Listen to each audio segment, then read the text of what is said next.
injured before.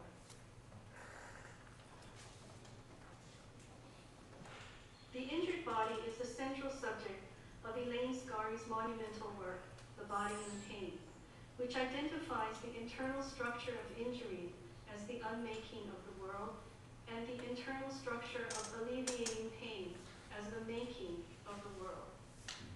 War and civilization are the encapsulating terms of this binary. They are grounded in opposite bodily experiences, the infliction of pain or its alleviation. In this part of my talk, I summarize a small portion of Scarry's argument that will help us understand the nature of making in Love's Nanjing poems. In the 8 slides that follow, each contains a quotation from The Body in Pain, which I have compressed into a simplified assertion noted in the slide title. Later, I will review these points in more detail when I apply them to a reading of a specific poem, and that will be the Beheader, which you heard today. I've put the quotations here for reference, but it's not necessary to read them unless you are a speed reader, multitasker. Okay. But if you have questions, we can go back to them later. Civilization is unmade through the act of killing.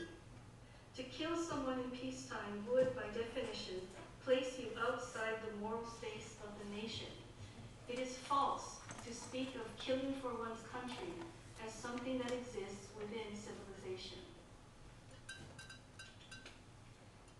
The justification for killing is something that is exterior to the body. In contrast, all elements of civilization can be seen in the actions of the body. They reside in the interior of the body and are normally not marked by explicit explanations of physical behavior. For example, in peacetime society, if I dislike someone, I will keep a distance and restrain myself instead of injuring him. And it will be obvious why I control my body in this manner. Such behavior goes unremarked. On the other hand, because killing is not interior to the body like other attributes of civilization, it always comes with an explicit justification that it is being done, quote, for my country. This appended for my country is a justification exterior to the body. Its always needing to be said reflects the fact that killing is not understood as an act intrinsic to civilization. The nation disappears when the body dies in war. The injuries that kill an Irishman, an Armenian, or an American are not in themselves Irish, Armenian, or American wounds. Since civilization only resides in the body, nationality disappears when the body dies.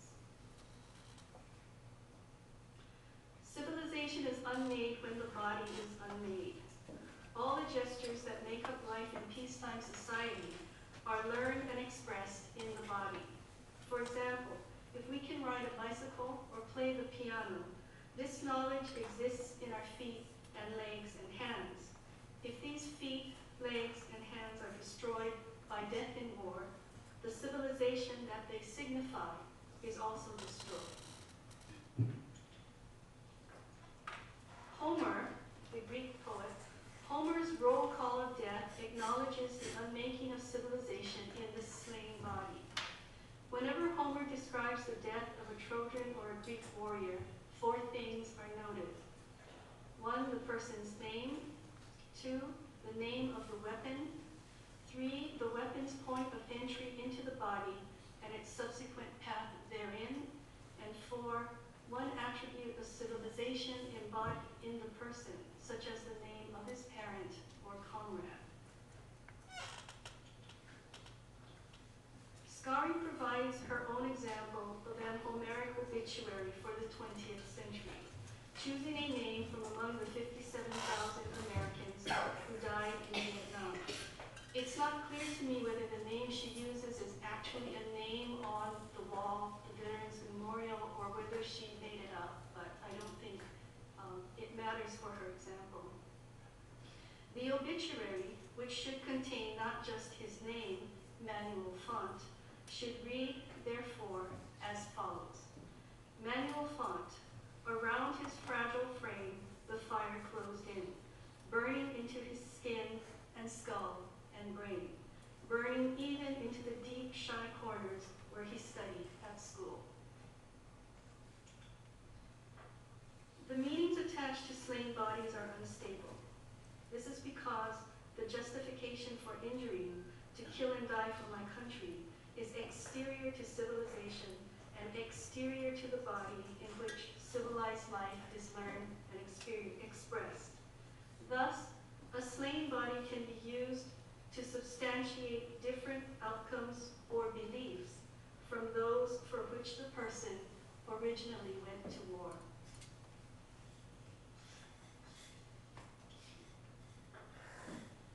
Because all specific meanings attached to slain bodies can change, the only stable meaning of killing and dying for one's country is the substantiation of the structure of war itself.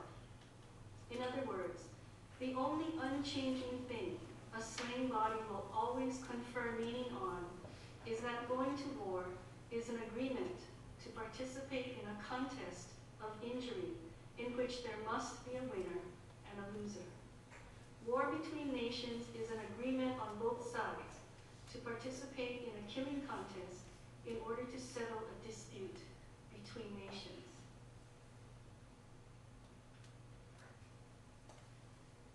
I will now demonstrate how Scari's analysis of the meaning of bodies injured or killed in war helps us to understand the act of making in the Nanjing poems.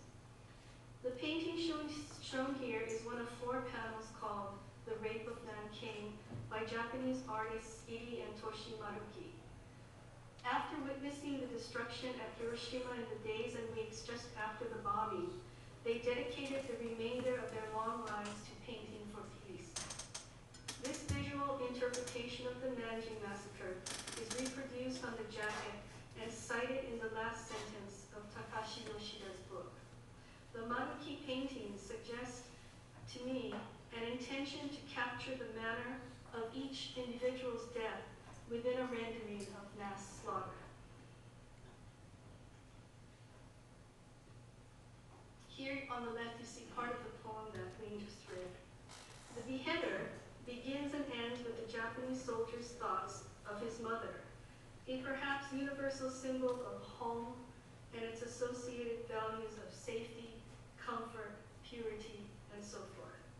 The sword blade, clean, sharp, and shining at the start, gets bent and fouled with blood and flesh as the poem progresses towards its ambivalent end. This equation of mother and weapon, life and death, home and killing field embodies the unmaking of civilization. Lum's Homeric obituary is partial because 2 of the 4 essential items are missing: the name of the person and one attribute of civilization as it is embodied in that person. This omission is unavoidable because the victim in the photo cannot be identified. However, the beheader gives a clear image of the weapon as it approaches the body and the slow motion progress of the widening wound. The purpose of these 2 elements is to show the destruction of sentient tissue in a particular situation.